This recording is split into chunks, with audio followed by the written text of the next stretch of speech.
Salut à tous, le journal du foot de ce mardi 22 mars. Neymar est toujours le joueur le mieux payé en Ligue 1 selon le journal L'Équipe qui livre des estimations de tous les salaires des joueurs du championnat de France. Le Brésilien touche un peu plus de 4 millions bruts par mois, soit un peu plus de 3 millions nets pour le Brésilien qui devance Lionel Messi et Kylian Mbappé. Il n'y a d'ailleurs que les Parisiens aux 14 premières places de ce classement. Wissam Ben Yedder est le premier non-parisien dans ce classement à la 15e place. À Marseille, Bakambu et Milik touche les meilleurs salaires devant un certain Dimitri Payet, et du côté des entraîneurs, Mauricio Pochettino écrase très largement la concurrence avec un salaire d'1,1 million brut par mois, ce qui nous fait dire qu'un éventuel licenciement du coach argentin cet été coûterait environ 15 millions d'euros au Paris Saint-Germain. À Pochettino qui devance Christophe Galtier et à Sampaoli très largement, qui eux touchent un peu plus de 300 000 euros bruts par mois.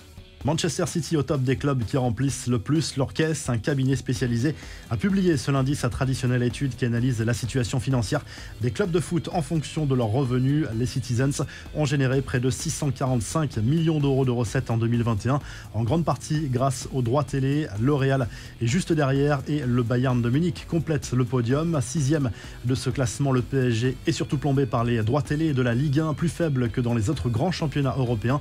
Le club parisien a accumulé tout de même un joli pactole de 556 millions d'euros la saison dernière. Les Bleus ont débuté leur préparation pour les 2 prochains matchs amicaux, d'abord contre la Côte d'Ivoire ce vendredi au stade Vélodrome de Marseille, puis contre l'Afrique du Sud mardi prochain à Lille. Rassemblement marqué notamment par les premières convocations de Saliba, Klose et Nkunku, mais aussi et surtout par le grand retour d'Olivier Giroud qui a retrouvé ses partenaires. Il n'avait plus été convoqué en équipe de France depuis le dernier Euro. Il vient compenser, on le rappelle, l'absence de Karim Benzema, forfait 2 dernières minutes en raison d'une blessure. D'ailleurs, l'attaquant de l'AC Milan a fait l'objet de nombreuses questions en conférence de presse auprès de Didier Deschamps. Deschamps qui s'est expliqué aussi sur l'absence d'Ousmane Dembélé pour ce rassemblement.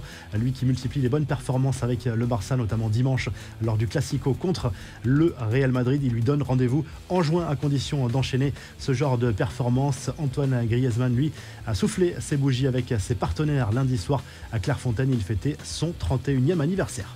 Les infos en bref, Paulo Dybala va bien quitter la Juve cet été sans la moindre indemnité de transfert.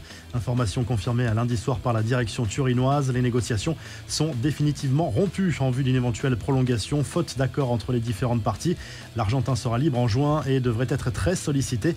Des nouvelles de Lionel Messi après son forfait pour des symptômes grippaux contre Monaco. La star du PSG s'est envolée pour l'Argentine pour préparer les matchs contre le Venezuela et l'Équateur dans le cadre des éliminatoires du Mondial 2022. Un léger doute persistait sur sa présence, mais Messi a bien rejoint son pays natal avec un jour de retard.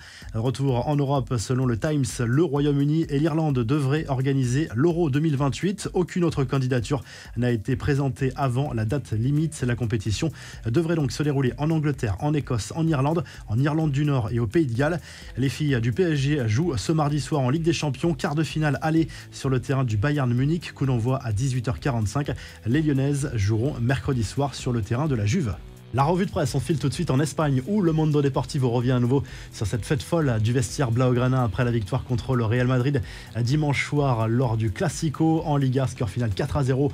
On le rappelle pour les blaugrana qui ont fait le plein de confiance pour la fin de saison, à la fois pour le sprint final en Liga mais aussi pour aller chercher l'Europa League. En Espagne toujours, le journal AS se penche sur la fin de saison du Real Madrid et ce calendrier qui pourrait être compliqué pour le club merengue. Le Real devra se déplacer sur la pelouse du FC Séville et de l'Atlético Madrid dans les prochaines semaines, même si c'est vrai que le Real a une avance confortable en tête de la Liga. Et puis en Italie, la Gazzetta dello Sport se penche sur ce départ à venir de Paulo Dybala de la Juve, négociation rompue avec ses dirigeants. Selon le quotidien italien, c'est bien l'Inter Milan qui serait actuellement le mieux placé pour accueillir l'attaquant argentin. Si le journal du foot vous a plu, n'hésitez pas à liker, à vous abonner pour nous retrouver très vite pour un nouveau journal du foot.